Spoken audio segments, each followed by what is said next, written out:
우리나라 사격 김혜지 선수의 인기가 SNS 신드롬을 일으키고 있습니다.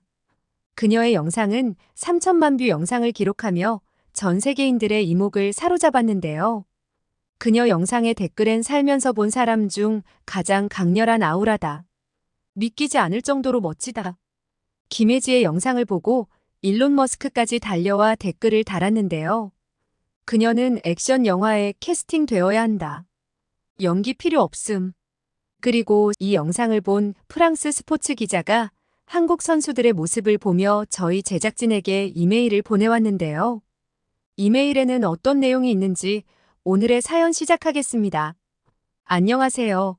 저는 파리에서 활동하는 스포츠 기자 소피 듀랑입니다. 15년 경력의 베테랑 기자로 저는 2018년 평창에서 열린 동계올림픽을 생생히 기억합니다. 그때 평창올림픽은 선수들의 만족도가 역대 최고였던 대회로 기록되었죠. 선수촌의 시설과 음식, 경기장 컨디션 그리고 무엇보다 한국인들의 따뜻한 환대가 인상적이었어요. 우리 프랑스도 그런 한국의 사례를 본받아 멋진 올림픽을 준비할 줄 알았습니다. 파리의 아름다움과 프랑스의 문화적 역량을 전 세계에 선보일 좋은 기회라고 생각했죠. 하지만 현실은 너무나 실망스러워요. 심지어 많은 비판을 받았던 2021년 도쿄올림픽보다도 더 열악한 상황이 벌어지고 있어 안타까울 뿐이에요. 도쿄는 적어도 코로나19라는 특수한 상황 때문에 어쩔 수 없는 부분이 있었지만 우리에겐 그런 변명거리조차 없습니다. 선수촌 시설 문제, 치안 불안, 교통 혼잡, 관중들의 비매너 등 곳곳에서 문제점이 드러나고 있어요. 먼저 선수촌의 열악한 환경이 가장 큰 문제예요. 에어컨 없는 숙소, 부실한 식사, 심지어 매트리스 문제까지 선수들이 컨디션 관리에 어려움을 겪고 있다는 소식이 연일 들려와요. 올림픽을 위해 몇 년을 준비한 선수들이 이런 기본적인 문제로 고생한다는 것이 너무나 안타깝죠. 특히 충격적인 것은 선수촌 내부에서조차 고가의 물품이 도난당하는 일이 발생하고 있다는 점이에요. 일본 럭비 선수들의 소지품이 사라졌고 호주 양궁 코치의 물건도 없어졌어요. 가장 큰 피해는 아르헨티나 축구 스타 티아고 알마다의 고가 시계와 반지 도난 사건이었죠. 이 물건들의 가치가 약 7,500만 원에 달한다고 해요. 이는 공식적으로 알려진 사건들일 뿐 실제로는 더 많은 도난 사건이 있었을 것으로 추정돼요. 선수들은 경기에 집중해야 할 시기에 자신의 소지품 안전까지 걱정해야 하는 상황에 처해 있어 올림픽 운영에 심각한 문제점을 드러내고 있어요. 경기장 주변의 치안 문제가 심각한 수준에 이르렀어요. 특히 소매치기 범죄가 기승을 부리고 있어 관광객들의 피해가 속출하고 있죠. 올림픽을 보기 위해 전 세계에서 모여든 관광객들이 주요 타겟이 되고 있는 거예요. 파리는 평소에도 소매치기로 유명한 도시였지만 올림픽 기간 동안 그 정도가 더욱 심각해졌어요. 심지어 일부 관광객들은 피해를 당한 후 일정을 조기 종료하고 귀국하는 사례도 있다고 해요. 길거리에 세워둔 차량의 유리창을 부수고 물건을 훔치는 대담한 범죄도 발생하고 있죠. 파리시와 경찰은 대책 마련에 고심하고 있지만 현재로서는 뚜렷한 해결책을 내놓지 못하고 있는 실정이에요. 이는 올림픽 조직위원회의 안전대책 미흡을 여실히 보여주는 사례라고 할 수 있겠죠. 이번 파리 올림픽의 열악한 환경 속에서도 한국 선수단의 완벽한 준비가 돋보여요. 마치 이런 상황을 미리 예견이라도 한 듯 한국은 선수들을 위한 식사와 환경을 최상으로 준비해왔어요. 자체 숙소를 마련하고 한식 셰프를 동행시키는 등 세심한 배려로 다른 나라 선수들의 부러움을 사고 있죠. 한편 이번 올림픽에서는 믿기 힘든 실수들이 연이어 발생하고 있어요. 특히 국가명을 잘못 부르는 등의 기본적인 오류가 반복되고 있어 충격적이에요. 더욱 문제는 이런 실수가 유독 한국을 향해 집중되는 듯한 인상을 주고 있다는 점이죠. 한국의 국기를 흐리게 게시하거나 다른 나라 국기와 혼동하는 등의 사건이 발생했어요.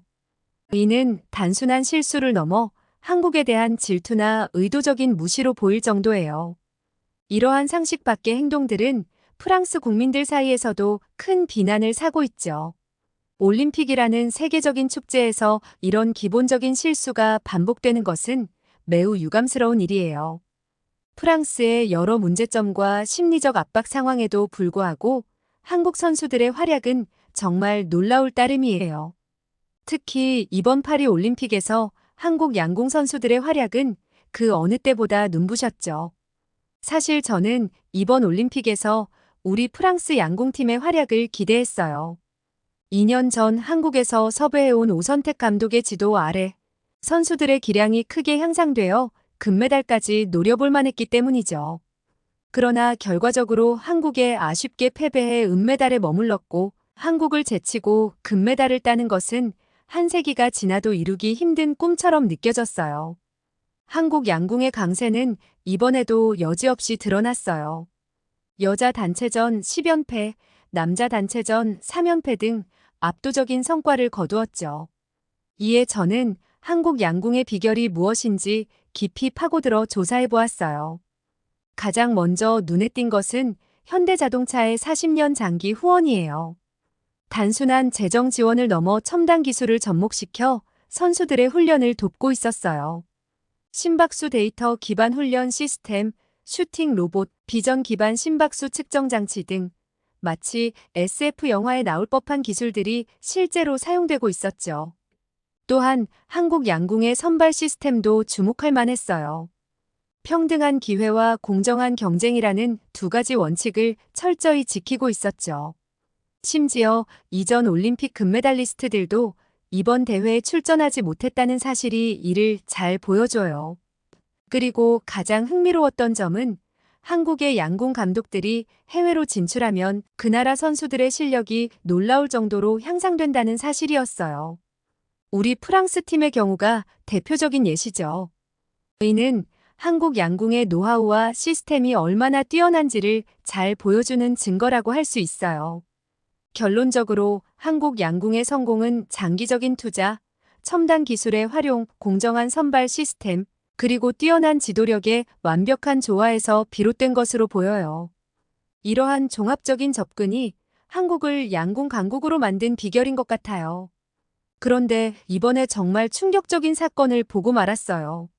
바로 인도 양궁팀의 한국인 감독이 올림픽에 오는 티켓을 받지 못한 것이었죠. 이 사건은 정말 제 스포츠 기자 인생에서도 믿을 수 없는 일이었어요. 인도 양궁팀을 이끌던 백운기 감독은 파리 올림픽을 앞두고 갑작스럽게 경질되었어요. 올림픽 개막 직전 파리에 도착한 백 감독은 경기장과 선수촌 출입에 필요한 AD카드를 받지 못했다고 해요. 인도 올림픽위원회는 더 이상 대표팀을 지휘할 필요가 없다며 일방적으로 귀국을 통보했다고 하더라고요. 이런 결정의 배경에는 여러 가지 추측이 있어요. 어떤 이들은 인도 양궁의 실력이 향상되어 더 이상 한국 감독이 필요 없다고 판단했다고 하고, 또 다른 이들은 메달 획득 시 지급해야 할 포상금을 아끼려는 의도가 있었다고 말하기도 해요. 하지만 이런 결정이 얼마나 무모한지는 곧바로 드러났어요. 감독 없이 경기에 나선 인도 여자 양궁팀은 8강전에서 네덜란드에 0대6으로 완패했죠. 평소 실력을 전혀 발휘하지 못하고 무너져버린 거예요. 이 사건은 스포츠계에 큰 충격을 주었어요. 올림픽과 같은 중요한 대회를 앞두고 감독을 경질하는 것은 매우 이례적인 일이에요. 더구나 백운기 감독은 국제적으로 인정받는 실력자였죠. 그의 지도 아래 인도 양궁은 눈에 띄게 발전했고 메달 획득에 대한 기대도 컸었어요. 이번 사건은 선수들의 심리적 안정과 팀워크의 중요성을 다시 한번 일깨워주는 계기가 되었어요. 아무리 실력이 좋은 선수라도 익숙한 지도자의 부재는 큰 영향을 미칠 수 있다는 걸 보여준 거죠. 이번 일로 인해 앞으로 인도 양궁팀이 한국 감독을 영입하는 것이 어려워질 수도 있을 것 같아요. 이는 인도 양궁의 발전에도 부정적인 영향을 미칠 수 있겠죠. 한국 양궁의 노하우와 시스템이 얼마나 뛰어난지를 고려하면 인도 양궁에게 큰 손실이 될 거예요. 이번 경기를 펼치면서 저는 프랑스 국민들의 경기 매너에도 놀라고 말았어요. 특히 펜싱 경기에서 일어난 일은 정말 부끄러웠죠. 준결승에서 한국과 프랑스가 맞붙었을 때 9천 명의 홈 관중들이 한국 선수들을 향해 야유를 보냈어요. 응원은 이해할 수 있지만 상대 선수를 향한 야유는 올림픽 정신에 어긋나는 행동이에요. 더 충격적인 건 우리 선수들의 태도였어요. 심판 판정에 과도하게 항의하고 상대방을 노려보는 등 스포츠맨십을 저버리는 모습을 보였죠. 심지어 벤치에서도 소란을 피워 심판의 주의를 받기도 했어요. 반면 한국 선수들은 야유 속에서도 흔들리지 않고 집중력을 유지했어요. 오히려 더 강해지는 모습이었죠. 특히 오상욱 선수가 넘어진 상대 선수를 일으켜 세우는 모습은 진정한 스포츠맨십의 표본이었어요. 프랑스 기자로서 이런 모습을 지켜보며 부끄러움을 느꼈어요.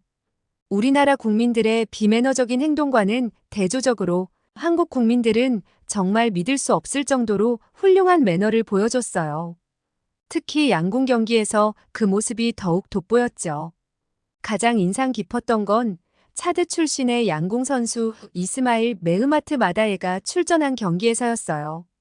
마다예는 세계 랭킹 2위인 한국의 김우진 선수와 맞붙었는데 경기 중 1점을 쏘는 등 실력 차이가 크게 났죠. 그런데 놀랍게도 한국 관중들은 마다예를 향해 따뜻한 응원을 보냈어요. 오히려 약체 선수를 더 격려하고 지지하는 모습이었죠. 심지어 경기가 끝난 후에는 마다예의 SNS에 한국 팬들이 찾아와 격려와 응원의 메시지를 남겼어요. 당신의 열정과 노력에 박수를 보냅니다. 다음에는 더 좋은 결과가 있을 거예요. 당신은 차드의 영웅입니다. 등의 메시지들이 가득했어요. 이런 한국 팬들의 따뜻한 응원에 마다예 선수도 깊은 감동을 받은 것 같아요. 그는 자신의 SNS에 한국어로 한국 감사합니다라는 메시지를 올렸어요. 이어서 영어로 존경하는 대한민국 정말 감사합니다라고 덧붙였죠. 마다는 인터뷰에서 한국 팬들의 응원은 제게 큰 힘이 되었습니다. 비록 경기에서는 졌지만 이런 따뜻한 지지를 받아 제가 승자가 된 것 같은 기분입니다 라고 말했어요. 그는 또 한국의 이런 문화에 깊은 감명을 받았고 앞으로 더 열심히 훈련해서 꼭 다시 한국을 방문하고 싶다고 덧붙였죠. 이런 행동은 단순한 응원을 넘어 한 나라의 품격을 보여주는 것이라고 생각해요. 약자를 배려하고 존중하는 한국의 문화가 스포츠를 통해 세계에 아름답게 전해진 거죠. 프랑스 국민으로서 우리의 경기 매너와 한국 관중들의 매너를 비교하니 정말 부끄러웠어요. 우리는 상대 선수들을 향해 야유를 보내고 비신사적인 행동을 했지만 한국 관중들은 약체 선수까지 따뜻하게 응원했죠. 이는 진정한 올림픽 정신을 보여주는 것이었어요. 그리고 한국 선수들은 왜 이렇게 다 잘나고 예쁜 건지 모르겠어요. 지금 사격 여자 선수 때문에 전 세계가 그녀의 포스에 완전히 매료되어 있다는 거 아세요? 특히 주목받고 있는 선수는 김혜지 선수예요. 그녀는 10m 공기권총에서 은메달을 땄는데 경기 실력보다 그녀의 카리스마 넘치는 모습이 더 화제가 되고 있어요. 지난 5월 아제르바이잔 바쿠에서 열린 국제사격연맹 월드컵에서 세계 신기록을 세웠을 때의 영상이 뒤늦게 퍼졌거든요. 그 영상에서 김혜지 선수는 모자를 거꾸로 쓰고 특수 안경을 착용한 채 마치 영화 속 히어로처럼 서 있어요. 그녀가 세계 신기록을 세운 후 보여준 무표정한 반응은 그야말로 쿨의 정석이었죠. 이 모습에 전 세계 네티즌들이 열광했어요. 심지어 세계적인 기업인 일론 머스크까지 이 영상에 반응했다는 게 정말 놀라워요. 머스크는 자신의 트위터에 이 선수를 액션 영화에 캐스팅해야 한다. 연기는 필요 없다라고 썼어요. 이 한 문장으로 김혜지 선수의 인기는 더욱 폭발적으로 늘어났죠. 머스크의 이 트윗은 수백만 명의 사람들에게 노출되었고 전 세계 미디어들이 앞다투어 김혜지 선수를 조명하기 시작했어요. CNN, BBC, ESPN 등 주요 언론사들이 그녀의 이야기를 다뤘고 올림픽의 새로운 아이콘이라는 찬사가 쏟아졌죠. 그런데 더 놀라운 건 김혜지 선수의 반전 매력이에요. 경기장에서는 차갑고 강인해 보이는 모습과 달리 실제로는 귀여운 코끼리 인형을 항상 가지고 다닌다고 해요. 또 그녀가 6살 된 딸을 둔 엄마라는 사실이 알려지면서 더 많은 사람들의 마음을 사로잡았죠. 이런 김혜지 선수의 모습은 한국 선수들의 매력을 잘 보여주는 것 같아요. 뛰어난 실력은 기본이고 카리스마 넘치는 외모에 반전 매력까지 갖추고 있으니 세계인들이 반하지 않을 수 없겠죠. 실제로 이번 올림픽에서 한국 선수들의 외모에 대한 찬사가 끊이지 않고 있어요. 펜싱의 오상욱 선수, 수영의 황선우 선수 등 많은 선수들이 올림픽 명물로 떠오르고 있죠. 그들의 뛰어난 실력과 외모, 그리고 겸손한 태도는 전 세계 팬들의 마음을 사로잡고 있어요.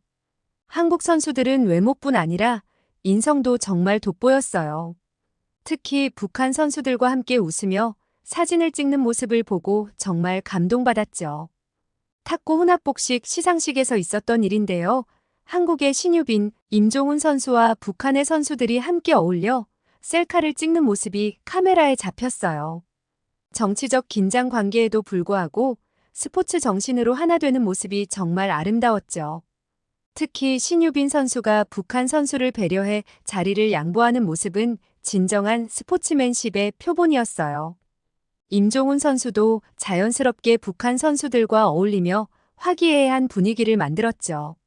북한 선수들은 늘 베일에 쌓인 듯 신비롭게만 보였는데 이번에 함께 찍은 사진에서 그들의 웃는 모습을 보니 정말 새로웠어요. 그런데 이런 모습을 보고 북한이 딴지를 걸어왔는데요. 한국산 삼성전자 제품으로 사진을 찍은 게 불만이었나 봅니다. 그런데 북한은 곧바로 대회 주최와 IOC 올림픽의 정치 문제를 끌어들였다며 거세게 항의했다고 하네요. 북한은 도대체 언제까지 이럴 것인지 그곳에 사는 국민들이 너무 안타까울 따름입니다. 이번 파리 올림픽에서 한국 선수들의 놀라운 인성을 보여주는 여러 사례가 있었지만 그 중에서도 구봉길 선수가 보여준 모습은 정말 인성 끝판왕이라고 할 수 있어요. 구봉길 선수는 펜싱 남자 사브르 단체전에서 정말 인상적인 모습을 보여줬어요. 특히 심판에게 비디오 판독을 요청할 때의 그의 태도는 정말 놀라웠죠. 다른 선수들, 특히 우리 프랑스 선수들이 심판에게 공격적으로 항의하는 모습과는 달리 구봉길 선수는 무릎을 살짝 굽히고 고개를 숙이며 정중하게 요청했어요. 이런 모습은 단순한 예의를 넘어서는 전략적인 접근이었다고 해요. 구봉길 선수는 이전 인터뷰에서 심판도 사람이기 때문에 공손하게 대하면 좋은 인상을 줄 수 있다고 말한 적이 있어요. 실제로 이런 태도가 판정에 긍정적인 영향을 미쳤다고 하니 정말 대단하지 않나요?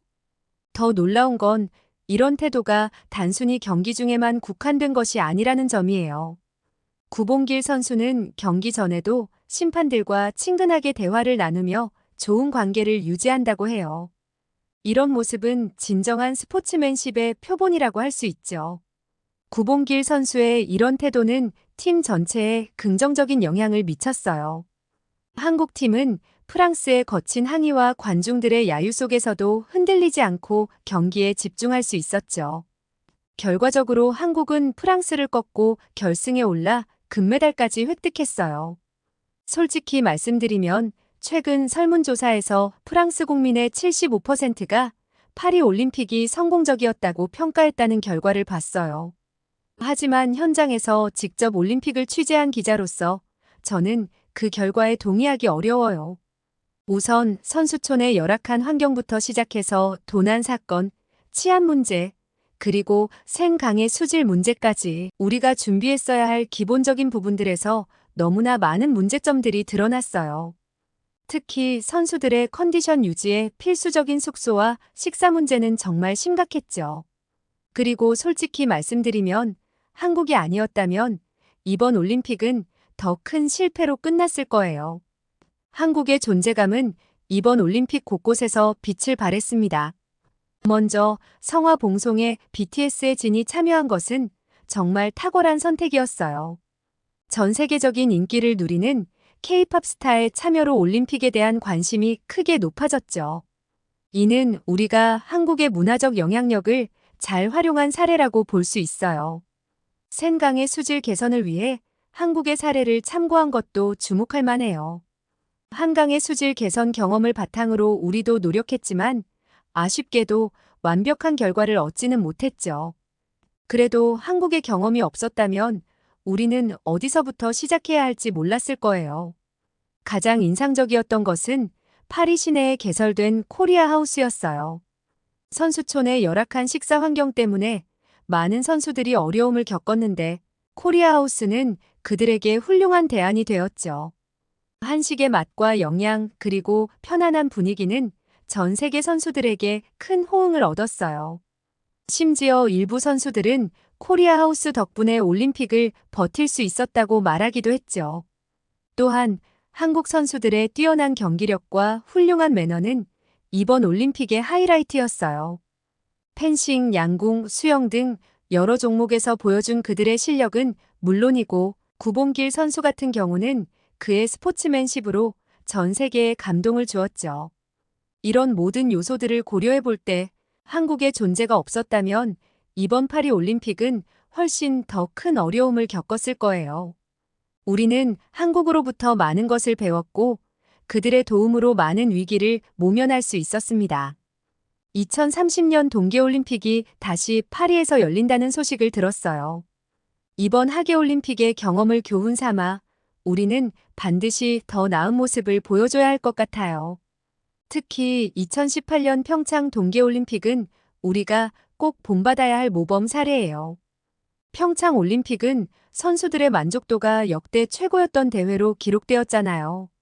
선수촌의 시설과 음식, 경기장 컨디션 그리고 무엇보다 한국인들의 따뜻한 환대가 인상적이었죠. 우리도 평창처럼 선수들이 경기에만 집중할 수 있는 환경을 만들어야 해요. 쾌적한 숙소, 영양가 있는 식사, 완벽한 경기장 시설 등을 준비해야 합니다. 또한 평창에서처럼 자원봉사자들의 친절과 열정도 필수적이에요. 치안 문제도 반드시 개선해야 해요. 평창에서는 대회 기간 동안 거의 범죄가 발생하지 않았다고 하더라고요. 우리도 선수들과 관광객들이 안전하게 대회를 즐길 수 있는 환경을 만들어야 합니다. 또한 평창이 보여준 환경 친화적인 올림픽 운영도 본받아야 해요.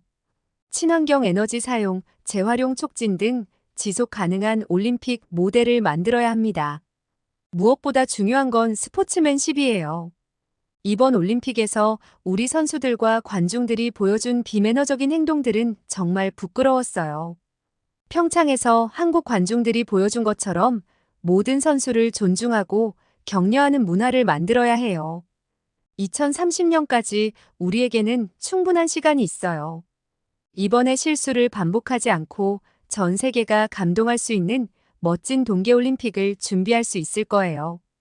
평창올림픽을 모범으로 삼아 우리만의 특별한 매력을 더한다면 정말 훌륭한 대회를 만들 수 있을 거라고 믿어요. 오늘의 프랑스에서 온 스포츠 기자의 현 파리올림픽 상황을 들어보았는데요. 오늘의 사연이 마음에 들었다면 구독과 좋아요 눌러주세요.